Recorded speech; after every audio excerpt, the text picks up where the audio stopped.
رسول اللہ صلی اللہ علیہ وسلم نے فرمایا، آدم کے بیٹے کے قدم قیامت کے دن اپنی جگہ سے ہلنے نہ پائیں گے، اپنی جگہ سے معاشر کے میدان میں اس کے پاؤں اپنی جگہ سے ہلنے نہیں پائیں گے جب تک کہ وہ 5 سوالوں کا جواب نہ دے پائے گا، آگے نہیں نکلے گا، روک لیا جائے گا۔ وقفوہم انہم مسئولون، ٹھہرو ٹھہرو تم سے سوال ہوگا، وقفوہم انہم مسئولون، ٹھہرو تم سے سوال ہوگا، وقفوہم انہم مسئولون، قدم آگے نہیں بڑھا سکتا، پہلے یہ سوال کا جواب دو۔ ان عمرہ فیما افنا، اپنی عمر کہاں ضائع کی ہے، وان شبابی فیما ابلا، اپنی جوانی کہاں پرانی کی ہے۔ وقفوہم، ٹھہرو ٹھہرو، انہم مسئولون، سوالوں کا جواب دو۔ تو فرمایا کہ ان عمرہ فیما افنا، جوانی زندگی کہاں لگائی، جوانی کہاں پرانی کی ہے۔ وَعَنْ مَالِهِ، میرے عزیزو یہ نعمتیں یوں ہی نہیں ہے کہ جیسے مرضی استعمال کر لو، کوئی پوچھ گوچھ کوئی نہیں، ہاں ایسا نہیں ہے۔ آج کا انسان دنیا کے ان بونے حکمرانوں سے اتنا گھبراتا ہے، انکم ٹیکس کا معاملہ آ جائے تو مہینوں پریشان ہوتا ہے، سوچتا ہے کیسے جواب دوں گا، احتساب ہو جائے تو کیا حال ہوگا، پاؤں پھولنے لگتے ہیں، سانس پھولنے لگتا ہے، ہاں۔ تو وہاں بھی تو زندگی بھر کا سوال ہونا ہے، وہاں بھی تو زندگی بھر کا سوال ہونا ہے، اس کی راتیں دن صبح شام زندگی کے لمحات کیسے گزارے، کوئی اندھیر نگری تو ہے نہیں کہ یوں ہی بھیج دیا بس۔ افحسبتم انما خلقناکم عبثا، تمہارا کیا خیال ہے تمہیں یوں ہی فضول بیکار پیدا کر دیا اور تم نے کسی کے ہاں حاضری کوئی نہیں دینی، وانکم الینا لا ترجعون، واپس کوئی نہیں آنا تم نے ہمارے پاس۔ یعنی فتعال اللہ الملک الحق، اللہ ایسے فضولیات سے بہت بلند و بالا ہے، اس کا کوئی کام بے مقصد نہیں ہوا کرتا، اتنی بڑی کائنات کا سجانا، انسان کو اس میں بسانا اور پھر ساری زندگی کے نشو و نما کا پیدا کرنا یوں ہی بیکار پیدا کر دیا۔ فتعال اللہ الملک الحق، وہ بڑا حق بادشاہ ان چیزوں کو فضول کہاں پیدا کر سکتا ہے۔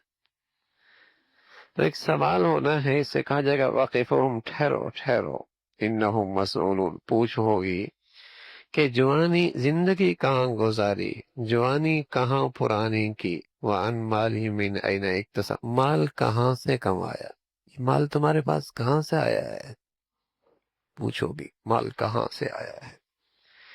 اور یہ بھی سوال ہوگا وفیما انفقا، کمایا کہاں سے ہے، خرچ کہاں کیا ہے۔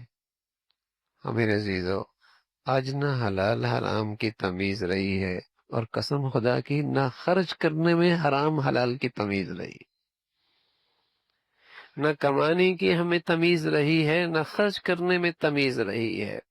کہاں سے آ رہا ہے، کیسے آ رہا ہے، حلال ہے حرام ہے، آنا چاہیے، اور پھر اس کی فکر نہیں، یہ اسراف ہے، یہ ضائع ہے، یہ حرام ہے، یا ہر گناہ کے کام میں پیسہ کی نعمت خرچ کرنا حرام ہے۔ ریا، دکھلاوا، شہرت، اسٹیٹس بنانے کے لیے، معاشرے اور سوسائٹی میں نام و نمود کے لیے خرچ کرنا حرام ہے، اس دولت کی نعمت کی نہ قدری ہے۔ تو یہ بھی سوال ہونا ہے کہاں سے آیا، من این اکتسب وفیما انفقا، خرچ کہاں کیا ہے، خرچ کہاں کی ہے۔ عبدالقادر جیلانی رحمۃ اللہ علیہ بات فرمایا کرتے تھے، فرمایا جب لوگ خرچ کرتے ہیں تو مجھے اندازہ ہوتا ہے کہ یہ آمدنی ہوئی کیسے، اس لیے کہ حرام مال حرام کاموں میں ہی خرچ ہوتا ہے، مجھے اس سے بھی اندازہ ہوتا ہے مال آیا کہاں سے، خرچ کیسے ہو رہا ہے، رسم و رواج میں، نام و نمود میں، ناک اونچا کرنے میں ہی اس کی ساری رقم لگ جاتی ہے۔ وفیما انفقا، خرچ کہاں کیا ہے، وماذا عمل فیما علیم، جو جانتے تھے اس پہ عمل کیا کیا ہے۔ یہ اللہ کا نبی صلی اللہ علیہ وسلم نے بتلایا ہے، یہ دن آنے والا ہے۔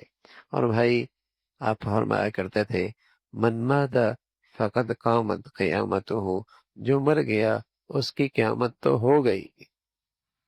اس کی قیامت ابھی میرے نوجوان نے مجھے بتایا جب میں آ رہا تھا مسجد میں، کہا فلاں میرا رشتہ دار 40 سال کی عمر میں رات کو کیا ہوا؟ کچھ نہیں ہوا، انتقال ہو گیا. کیا ہوا؟ کچھ نہیں ہوا، انتقال ہو گیا. 40 سال کی عمر. یہ تو زندگی کا تماشا ہے، یہ تو زندگی کا تماشا ہے. کہاں کھڑے ہیں؟ شام منومن مٹی کے نیچے ہو. حلال ہے، آمدنی کے بارے میں اطمینان ہے، حلال ہے، اللہ کے ہاں حساب دے سکتے ہیں، معاملہ صاف ہے، مخلوق میں سے کسی کا حق تو نہیں، میرے آمدنی میں کوئی حق. ارے ایک لقمہ حرام کسی کا حق ہے، اس کو دے دینا اس کا حق.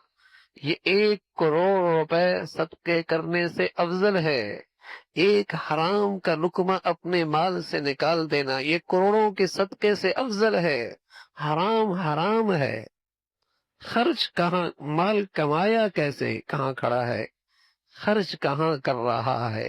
یہ خرچ کا گناہ میں لگا رہا ہے، اللہ کی نافرمانی میں لگا رہا ہے. کوئی پتہ نہیں شام کیسی ہونی ہے، کوئی پتہ نہیں صبح کیسی ہونی ہے. تو آدمی ہر وقت صاف ستھرا رہے. ابھی اللہ بلا لے، ابھی اللہ بلا لے، اس کے لیے تیار ہو. صبح بھی شام بھی